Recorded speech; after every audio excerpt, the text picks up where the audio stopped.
Los fondos de inversión, otra forma de ahorrar.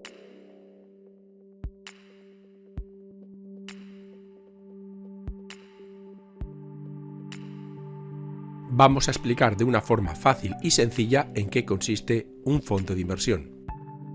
Pero antes que nada voy a comentarte los diferentes elementos o términos que has de saber antes de comprar un fondo de inversión. Los partícipes son quienes aportan patrimonio al fondo. Y el patrimonio de un fondo es el conjunto de todos los activos que lo componen, acciones, títulos de renta fijo, bonos, etc. La participación son las partes alícuotas en las que se divide. La compra coincidiría con la suscripción y la venta con el reembolso. El valor liquidativo es el precio de la participación en una determinada fecha. La sociedad gestora es la que gestiona y administra el fondo, que no hay que confundir con la propietaria, porque los propietarios son los partícipes. Y el depositario es quien controla y vigila los activos que componen ese fondo, por ejemplo los bancos, cajas de ahorro, sociedades de valores, etc. Y una vez que tenemos claros los términos, diremos que un fondo de inversión es un sistema de ahorro colectivo que reúne a una gran cantidad de personas que quieren invertir su dinero para sacarle el máximo provecho posible. Por eso se le llama instrumento de inversión colectiva. El fondo pone en común el dinero de ese grupo de personas y una entidad gestora se ocupa de invertirlo en toda una serie de activos. Estos activos podían ser, por ejemplo, acciones, títulos de renta fija, activos monetarios, derivados e incluso en otros fondos de inversión, o vamos a ir un paso más allá, toda una combinación de estos fondos.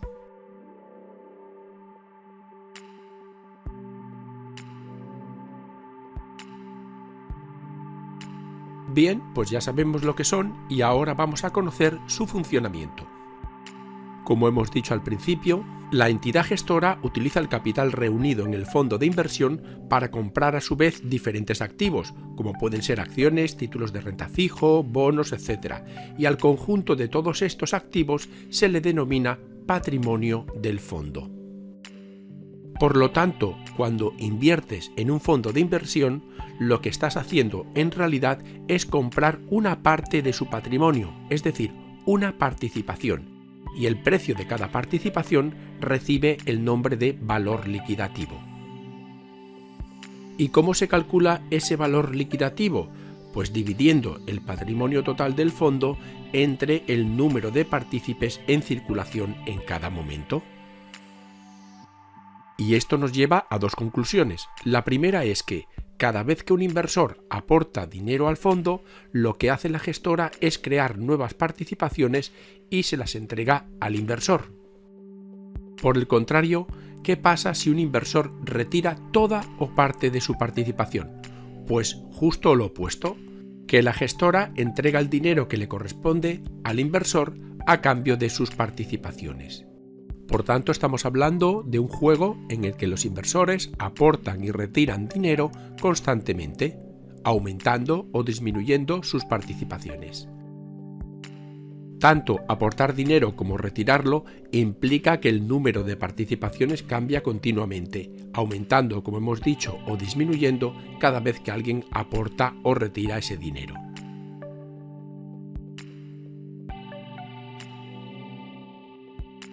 Todos los fondos se pueden clasificar. Vamos a saber cómo se hace. Una de las cosas que hacen más interesantes y atractivas a los fondos de inversión es que permiten al inversor particular invertir en casi cualquier mercado financiero utilizando todo tipo de estrategias. A través de un fondo se puede invertir en diferentes activos, como por ejemplo renta variable española, japonesa, europea o asiática, e incluso cualquier combinación de renta fija y variable y un sinfín de posibilidades.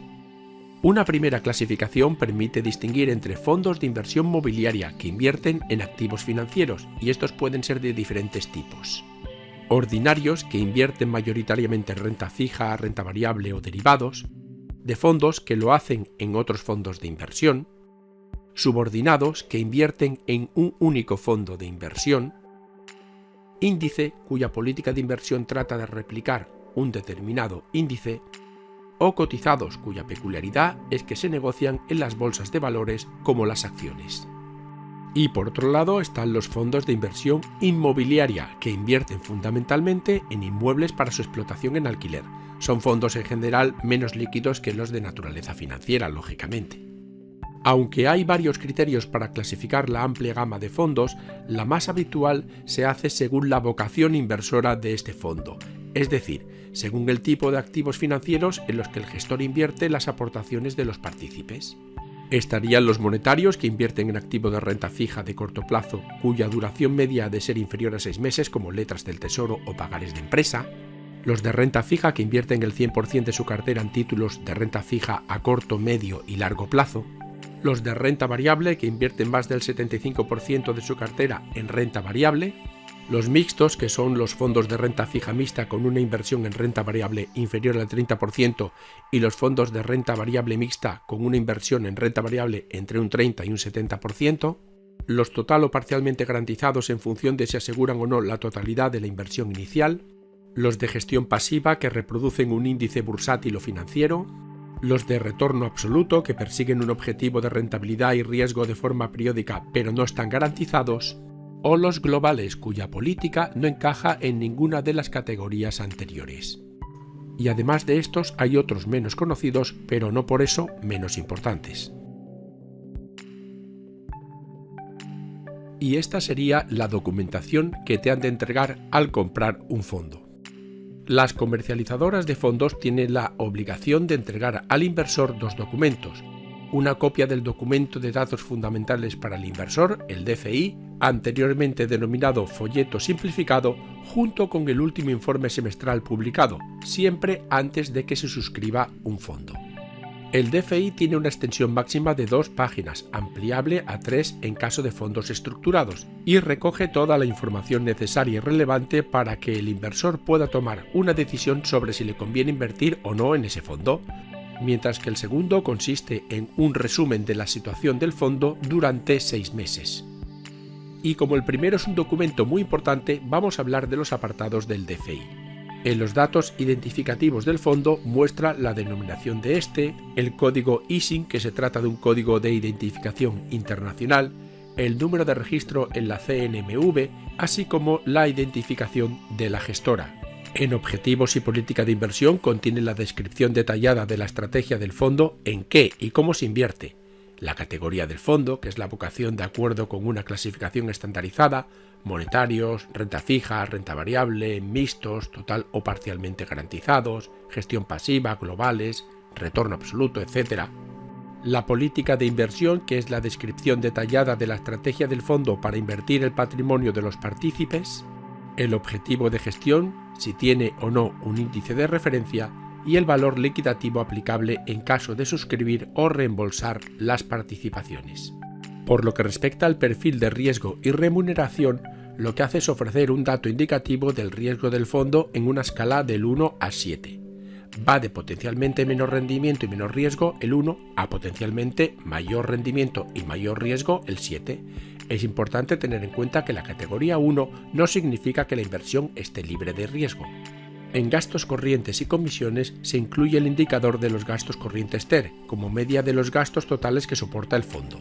De esta forma se reduce su rentabilidad, por tanto, a mayor TER, menor beneficio potencial para el partícipe.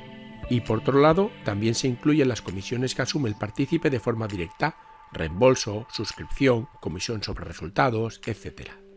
En rentabilidad histórica, mediante un gráfico de barras se muestra la rentabilidad anual que ha obtenido el fondo a lo largo de 10 años y en el caso de que la antigüedad del fondo sea inferior, se incluirá una simulación. En este apartado es importante tener en cuenta que rentabilidades pasadas no son indicativas de resultados futuros.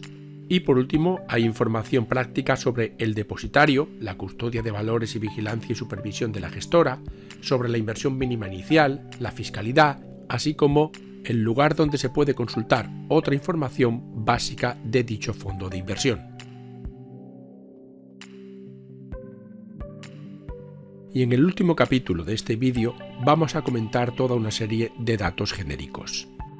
Una de las ventajas de los fondos es su fiscalidad atractiva, porque se difiere el pago de impuestos por las ganancias patrimoniales, y por tanto solo tributarás a Hacienda cuando reembolses tus fondos de inversión. Hasta ese momento, y aunque hayas tenido ganancias, no deberás pagar por ellas el IRPF, y a diferencia de las cuentas remuneradas y los depósitos, la rentabilidad obtenida se incluye en su totalidad en el valor de tu inversión, lo que permitirá que esa parte también siga rentando hasta el momento en que decidas reembolsar tu inversión. Además, puedes traspasar tu dinero libremente de un fondo a otro, de forma parcial o total, sin tributar por las ganancias generadas y sin ningún tipo de comisión. Y si vendes tus participaciones, deberás saber que las rentas generadas se consideran ganancias o pérdidas patrimoniales, y por eso, si has generado pérdidas, estas se pueden compensar con posibles ganancias producidas en otras inversiones, tributando únicamente por la ganancia global obtenida en todas ellas.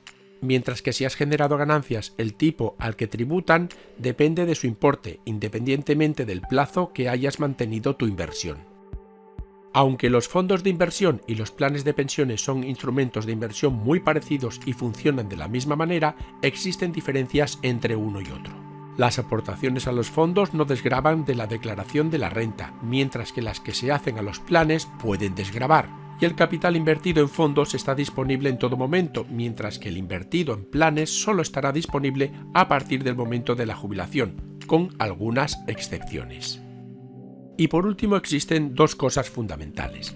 La primera es que la característica principal de un fondo de inversión radica en que se trata de una forma de ahorro colectiva en la que no es necesario invertir grandes cantidades.